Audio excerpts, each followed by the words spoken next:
the balancer exploit that recently happened, right? This incident, just like others that have come before it, right, reveal this really interesting tension. I think it's this idea that like decentralization is not binary. Because ultimately, after a hack or an exploit, like I know institutions and users don't want to have to wait around and be like, well, is the project going to do anything to work for me? Is the community going to do anything to work for me? Is the government going to say that this is a crime, even though it's unsure if this is a crime? For all those betting on Polymarket as to crypto market structure passage, this is not investment advice, but I agree with V. I am very bearish that this is going to happen soon, despite the president making this a mandate, like get this done. Hi all, welcome to DEX in the city, where the wallets are cold and the takes are hot. There are a lot of boss women in crypto, and we want to make sure you hear from some of them. We're going to get to intros in a second, but we first want to frame why we're doing this. There are a lot of crypto podcasts out there, and you could be listening to any of those. So why should you be listening to us? Well, between the three of us, we've worked in senior roles in DeFi, CeFi, crypto banking, venture capital, infrastructure, and more. We have insights on TradFi and crypto. We're on the front lines of crypto policy, and we're pros at regulatory engagement. We are also very good at breaking down the more complicated concepts into English. Before we dive in, this is our very first edition, very exciting, and we're thrilled to bring DEX in the City to you as part of Unchained On Air, the new slate of shows expanding the incredible Unchained network. Yep. Before we get going, remember, very important, we're lawyers, but we're not your lawyers. So nothing you hear on DEX in the City is legal or financial advice, and it doesn't create an attorney-client relationship. For the fine print, as always, check unchainedcrypto.com. So let's dive in. First, we have Jessi, Web3 prosecutor turned Web3 protector at Ribbit Capital. Hi, everyone. I am so glad we are finally doing this. I want to do a quick shout out to Laura and the entire Unchained team. As you can probably tell, the technical infrastructure that goes into this is very, very complex, and they have been working on it for a long time, and we just get to join for the ride. So thank you guys so much. So I'm excited to do this pod because the three of us spend so much time talking about this space and really debating off mic and sometimes over drinks, which we'll maybe do sometimes on this pod as well. And now I can force the two of y'all to hang out with me every week. So KK said, I'm Jessi Brooks. Hello. I've spent about a decade in crypto. It started in the national security world at the Department of Justice, where I was taking on North Korea, terrorist networks that were engaging with crypto, and hackers like the Bitfinex hackers, and everyone else that was trying to make the safe space less safe for all of us, especially at the beginning when it was building. Now I'm at Ribbit Capital, which is an investment firm committed to backing rebels that are reinventing finance across crypto, AI, and fintech. Awesome, Jessi. And everyone needs to listen because hopefully one day you'll get to hear the famous Jessi Brooks rant, which is my personal favorite in terms of engagement. You will hear it. Let's next move on to V, from the SEC to Web3. V. Hi, everyone. I'm Vy Le, the general counsel at Veda, where we're building infrastructure DeFi scale safely, something we'll be talking about today. So I've been in crypto for over 4 years, first at a digital identity protocol, then at a crypto VC, and most recently was the GC of the only federally regulated crypto bank, which is actually still the only federally regulated crypto company in the US, period, which I think tells you a lot about how far we still have to go on the policy front. One of the things that we'll be talking. So before crypto, I was your classic TradFi lawyer, practiced securities law at a big law firm, spent almost 6 years at the SEC. So suits, memos, windowless office, the whole thing. But the SEC is also where I first fell down the crypto rabbit hole, working on crypto investigations. So I have government to thank for that. But I'm so excited to be doing this with two of my favorite people in crypto, Jessi and KK. So if you've ever wondered what it would be like to be a fly on the wall when 3 female crypto GCs get together, you'll get a taste of some of that on this show. Not everything, just some of it. So I think we all have drinks. We should cheers to that. Very important. Yeah. Cheers This to is that. coffee in case my team is watching. This is chamomile tea, but I like it. Fantastic, V. And very important disclaimer with V. V was not with SEC enforcement during the Gary Gensler administration. So I needed to, provide that disclaimer. And I'm your host, Katherine, or KK or KKB, any of the above. And I'm fluent in TradFi and conversant in deep tech over at StarkWare. So I was a white shoe big law partner doing basically all TradFi investigations, defending big entities, asset managers in US government investigations. And then I too fell down the crypto rabbit hole.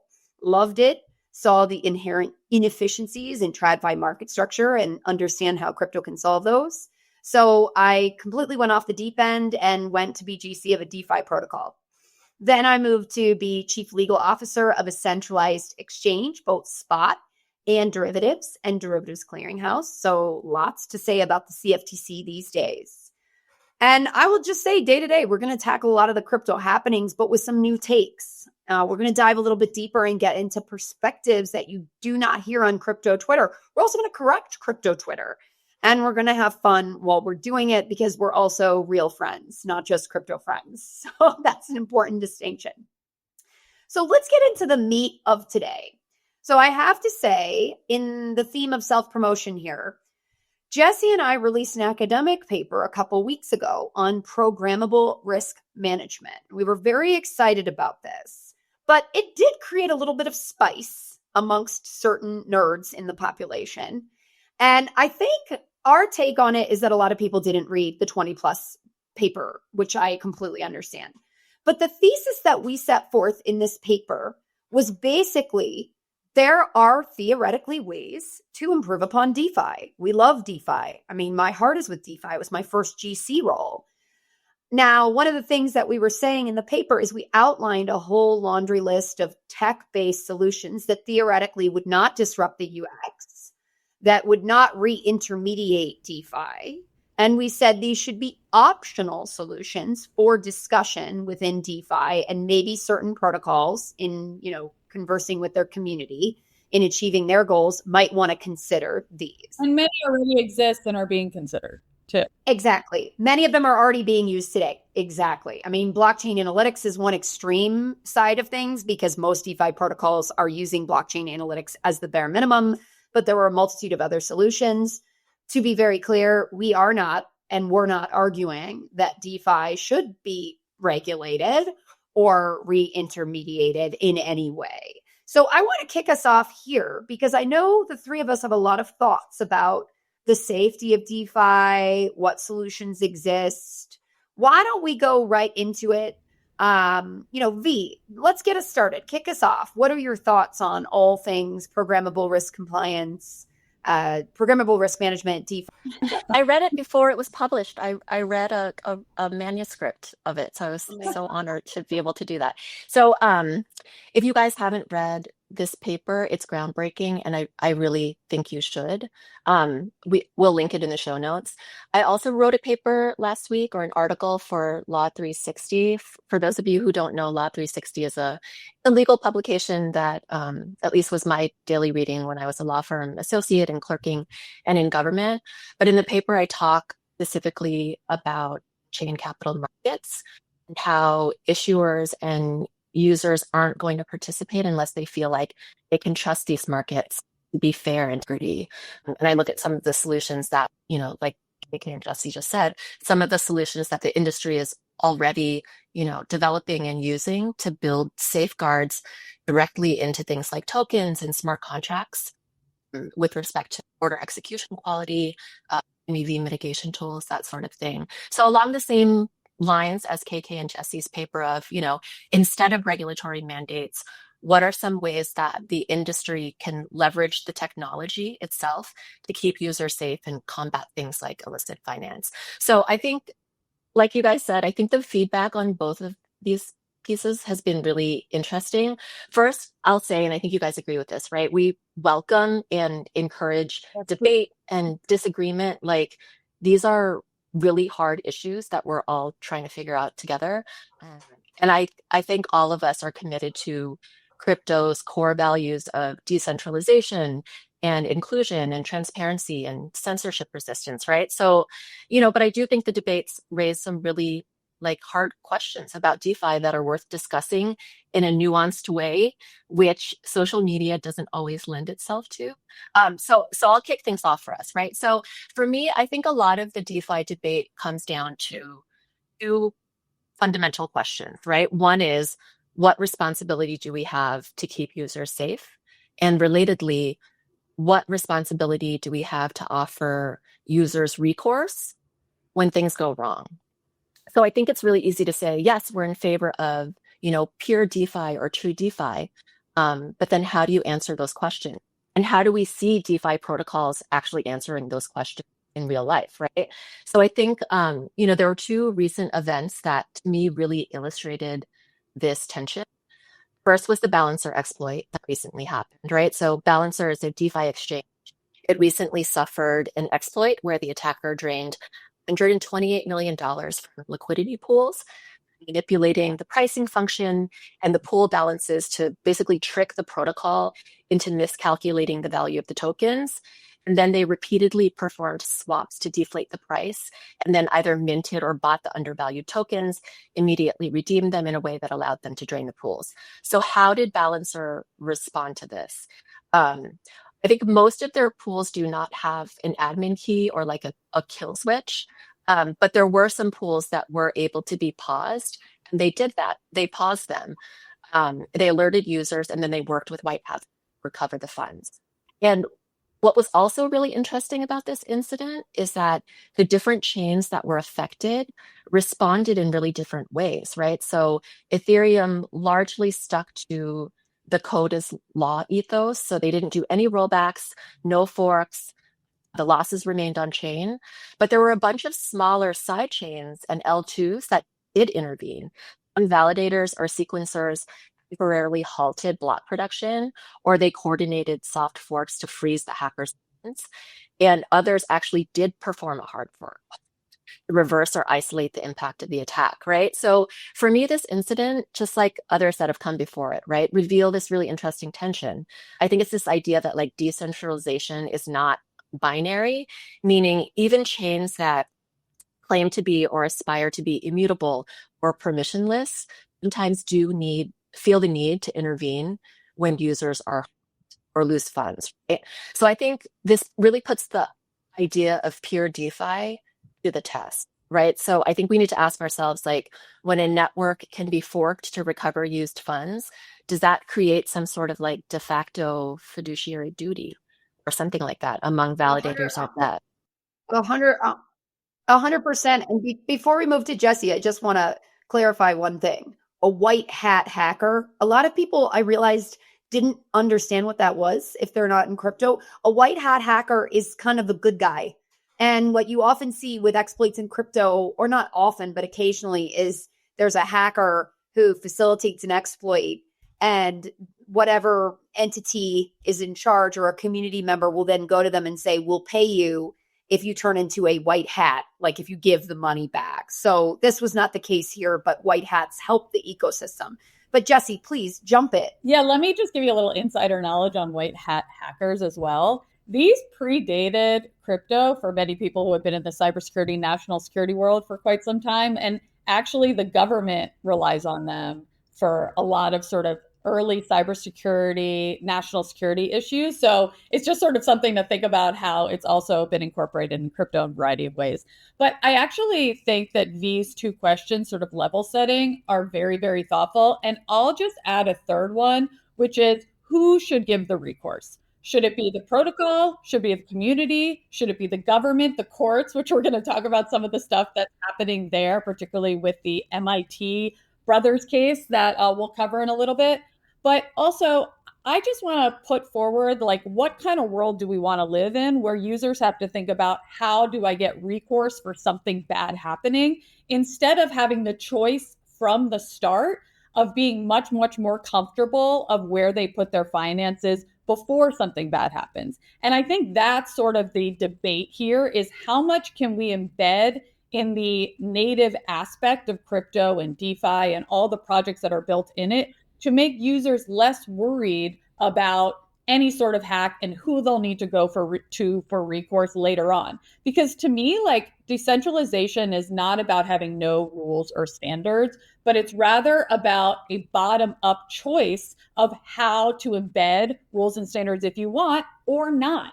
And a choice by the users, a choice by the projects, a choice by the protocols, the choice to opt into more security and safety when they want it, or more risk and maybe more upside if they don't want it. Because isn't that like really what we're building here in my mind? Like, the crypto ecosystem is about giving people, in my mind at least, more power over their finances, whether it be self-custody, whether it be how they want to engage with DeFi. And it should also be the opportunity to engage in a more risk-forward or risk-conservative manner. Because ultimately, after a hack or an exploit, like I know institutions and users don't want to have to wait around and be like, well, is the project going to do anything to work for me? Is the community going to do anything to work for me? Is the government going to say that this is a crime, even though it's unsure if this is a crime?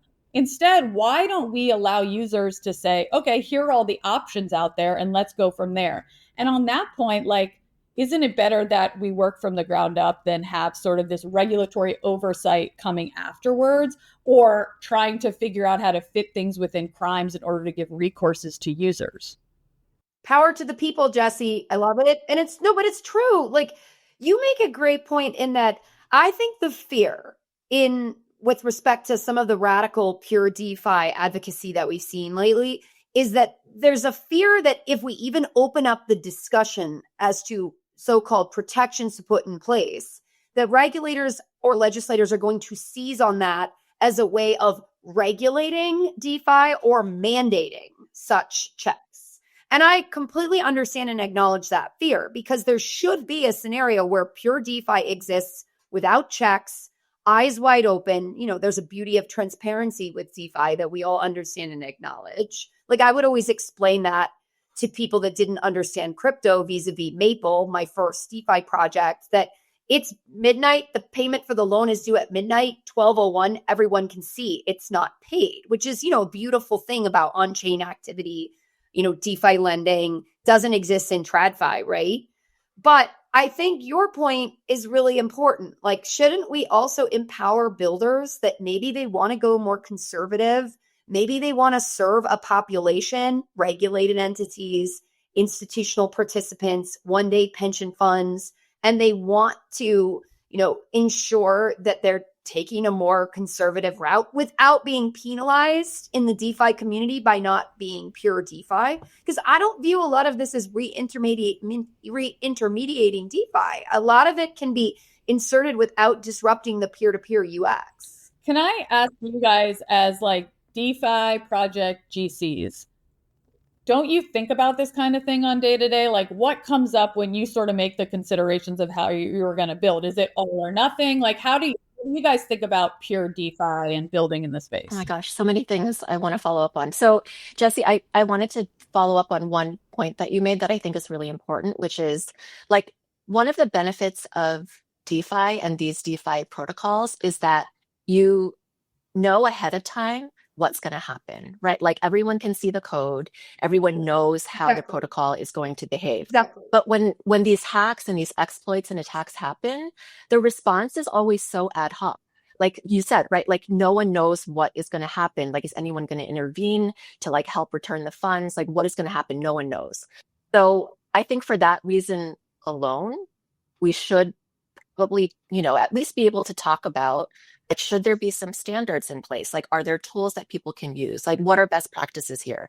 And that is something that is missing, I think, right now. And obviously these events are going to keep happening, right? I think it's only fair to users to be able to know ahead of time what they're getting themselves into. And that's the scary part to people, though, is those standards.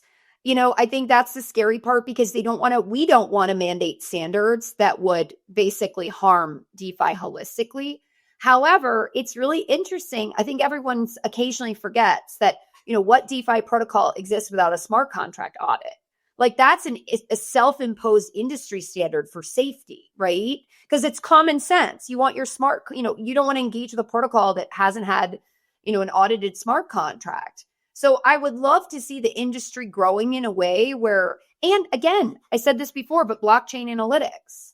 a lot of general counsels of devcos, etc., we always think through risk. Like, I like to sleep at night. We don't want to facilitate wrongdoing in any form, even inadvertently or, not knowingly, of course. Now there's a criminal threshold. You need to have intent to be convicted of a crime. However, that gets very sticky with things like civil liability for sanctions, which we'll get into at another time because it's kind of complicated.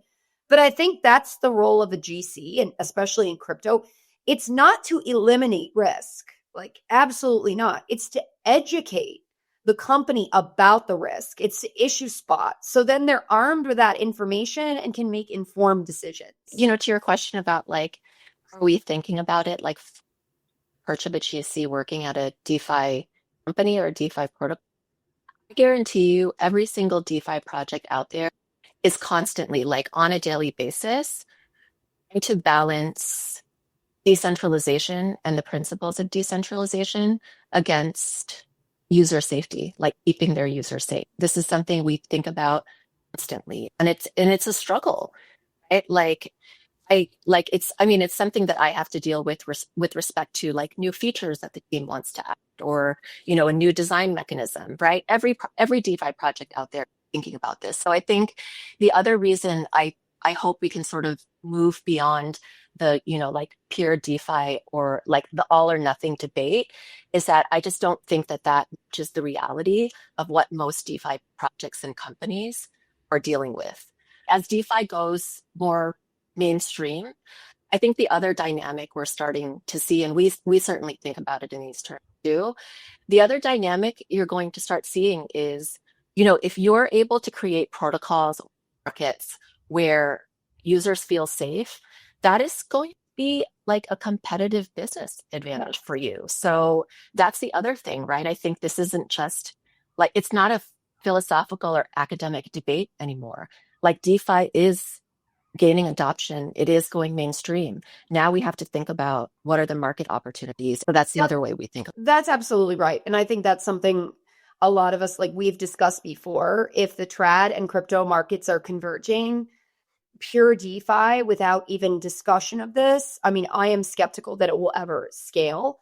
I'm also sympathetic, however, because there's also the balance between kind of paternalistic measures. So this is not an easy conversation by any stretch. So I want to move to Jessi to talk about the MIT Bros case. This is a fascinating case because I feel like it got no attention from anyone.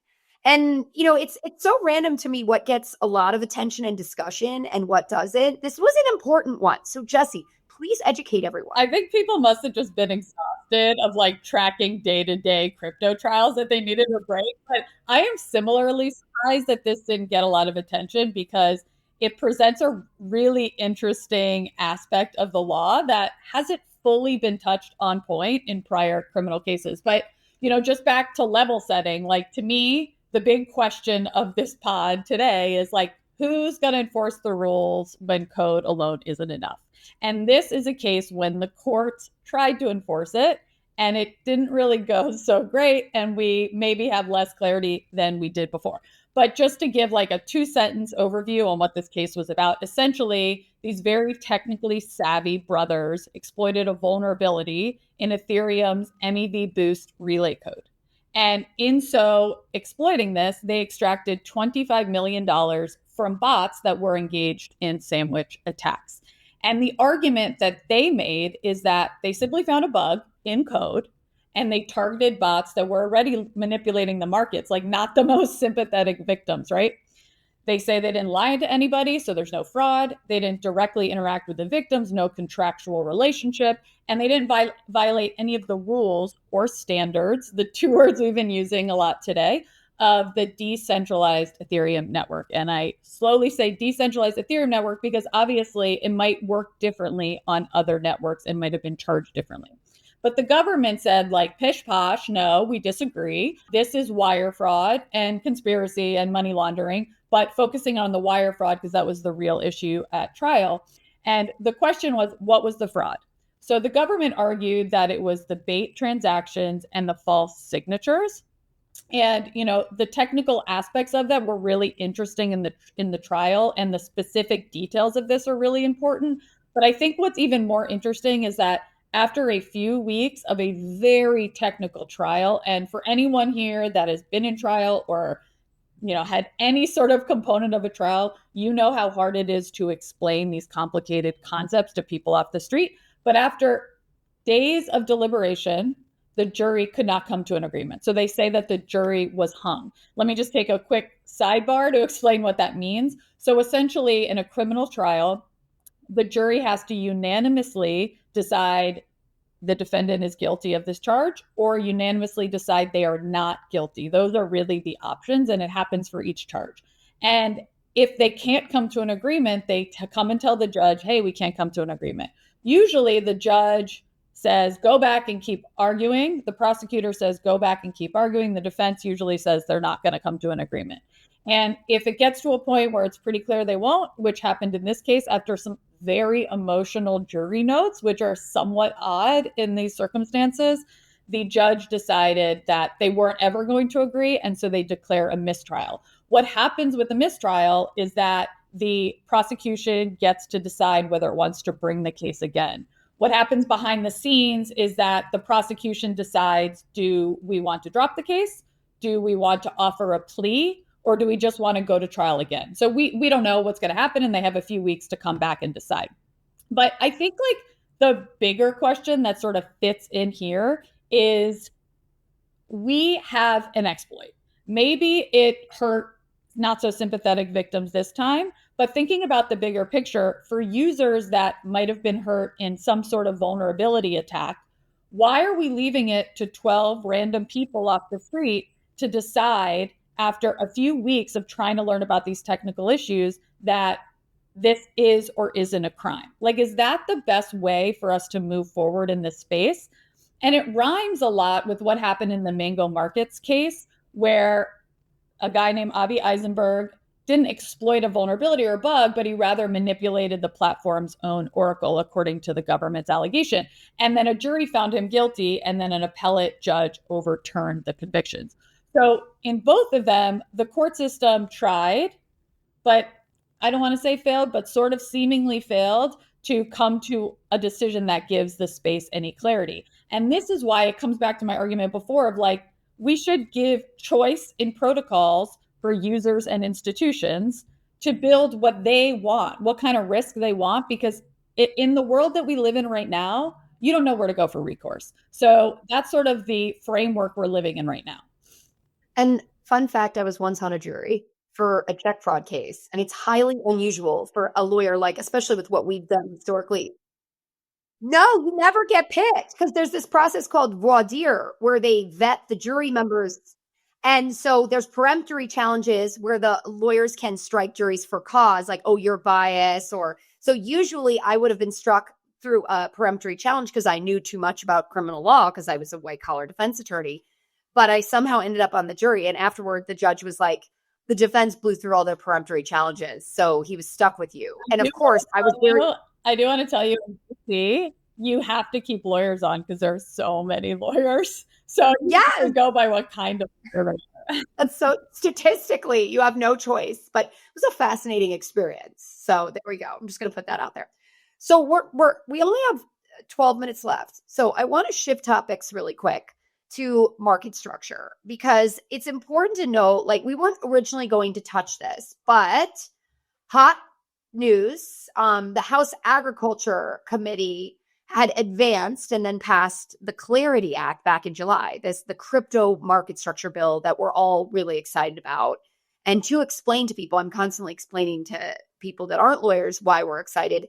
There is a fear that all of the good work that the regulators are doing right now in the United States vis-a-vis crypto, the SEC is a great example, their transparency, their engagement, etc., could be completely reversed if we have a different administration with a different mandate in a few years. The only thing that will determinatively prevent that is legislation. So that's why you see a lot of crypto people desperate for crypto market structure legislation, even if it's not perfect. So a draft dropped yesterday from the Senate Agriculture Committee, because we need the House, we need the Senate, and then we need the president. Okay. So we got the House. The Senate's version is different. And this is why there's a big uphill battle here, because there's basically efforts from the Senate Banking Committee, efforts from the Senate Agriculture Committee. Those need to be reconciled and cleared by both committees and then get passed in the Senate. So we have a lot of work to do.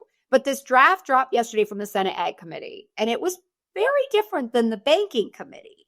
And in keeping with our theme today, like first, a lot of emphasis on the CFTC's mandate versus the SEC's, a good protection of self-custody, a direction for joint rulemaking with the SEC and the CFTC. AML, anti-money laundering specifics are very vague, and the scope of CFTC exemption powers are unclear. I call that out because it's really important that regulators have the power to grant exemptions. But we've been talking about this a lot on this pod.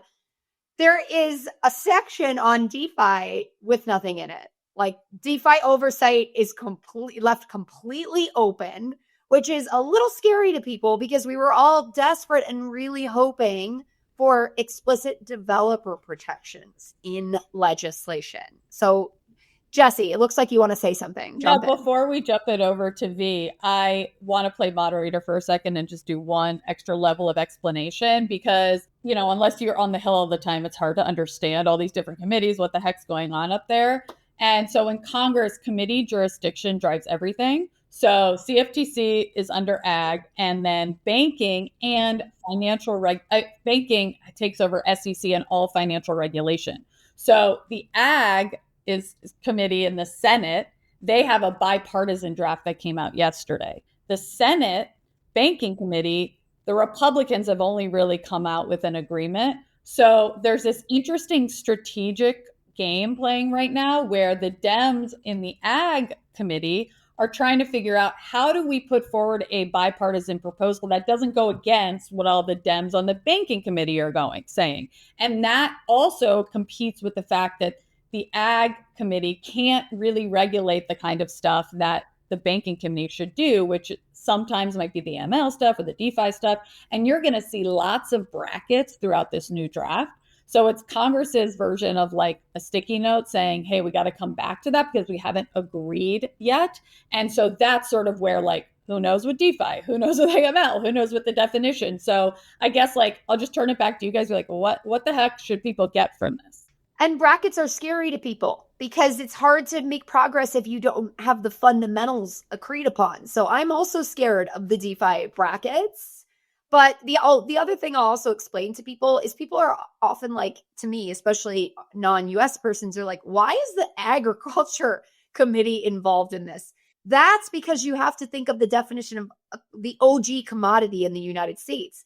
It's often things like cows and corn and wheat. So like, that's why the ag committee is such a big part of the crypto debate, because crypto is a commodity. But the classic commodity, like as a Chicagoan, like it was all of the farm animals. Like there's a futures market for a reason. Like we'll get into that another time. So V, jump in because I know you are also very sophisticated on the policy. Yeah. So, I mean, I just wanted to touch on like, I'm sure everyone's wondering like, what is the process from here? Like you mentioned that the two committees' bills like eventually, hopefully will be merged into some like Senate package that will reconcile EC and CFTC jurisdiction.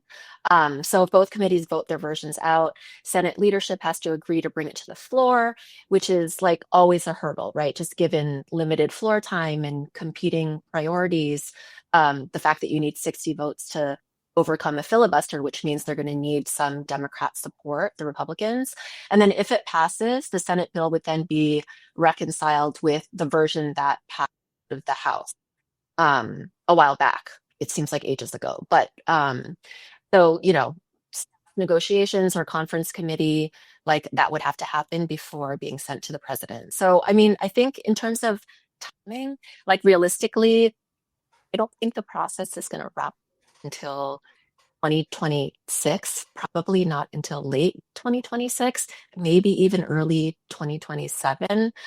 And then we also have, the elections next fall. So that could also throw a wrench in things. No. But I remain optimistic that something will eventually pass. Like both Republicans and Dems have an interest in this passing. I think both sides are working really hard towards that.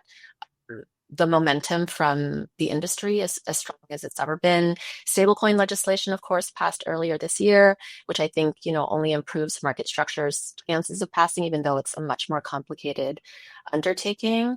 And then also the SEC, the CFTC, Treasury, I think they're also really pressuring Congress to act and are working closely with them on the bills, right? So that really matters too. So yeah, my prediction is late 2026, early 2027. I know. You know what, guys? Like, that sounds so far off, but like, I will say in the meantime, DeFi will keep shipping.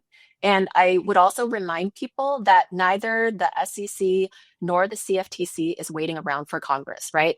There's plenty they can do and are doing under their existing authority as we speak. So don't worry, that will give us plenty to talk about on this podcast, even if things don't move along in Congress.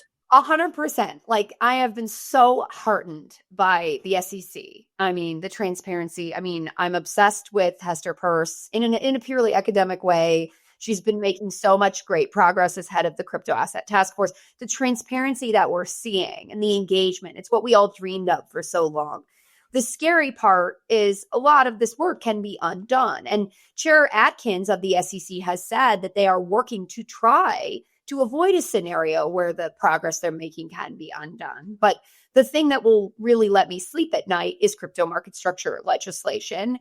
And of course, once the legislation is passed, it's going to take years to actually create rules.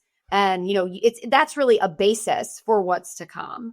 But for all those betting on Polymarket as to crypto market structure passage, this is not investment advice, but I agree with V. I am very bearish that this is going to happen soon, despite the president making this a mandate, like get this done. There are just significant headwinds. And let's get out of our crypto bubble for a second. We all need to remember that for many legislators, there's still a real education gap. They don't feel comfortable with this industry. And this is just not a priority for them, especially with the, nonsense that we've been dealing with lately, like the other parts of dysfunction of our government on day, what is it, like 32 of the shutdown, by the way? We're in the 40s, baby. Oh my God. It's just all a blur to me, all a sad blur. But Jessi, do you want to wrap us up with any final thoughts? I think I should just say it was so lovely to do this our first time together. And I am really excited to keep debating with you guys throughout the next few months. Any final thoughts from you, V? No, this was so fun. Thanks, guys. And cheers. So I think what's to come from us. So the beauty of this is you'll hear our insights on the CFTC and the SEC and legislation. Oh, this is sounding so sexy. I can't even help myself. I think you'll get to hear our thoughts on the legal policy, a strategy-oriented environment for crypto. Hopefully we'll be able to give everyone insight on all of the good, bad, and ugly within this ecosystem. And we'll be able to correct a lot of things that you read on crypto Twitter. I'm just going to reiterate that because that is the theme of my life. Like, that's wrong. That's wrong. That's wrong. Well, we love debate. Yeah, a lot of debate. Yeah. That's it for this episode, the very first episode of DEX in the City. If you like the show, make sure to follow us on your favorite podcast app and on X/Twitter. Will always be Twitter in my heart, even though I understand and recognize that it has a new name, for live streams, updates, and clips. Thank you so much for listening, and we will see you next week.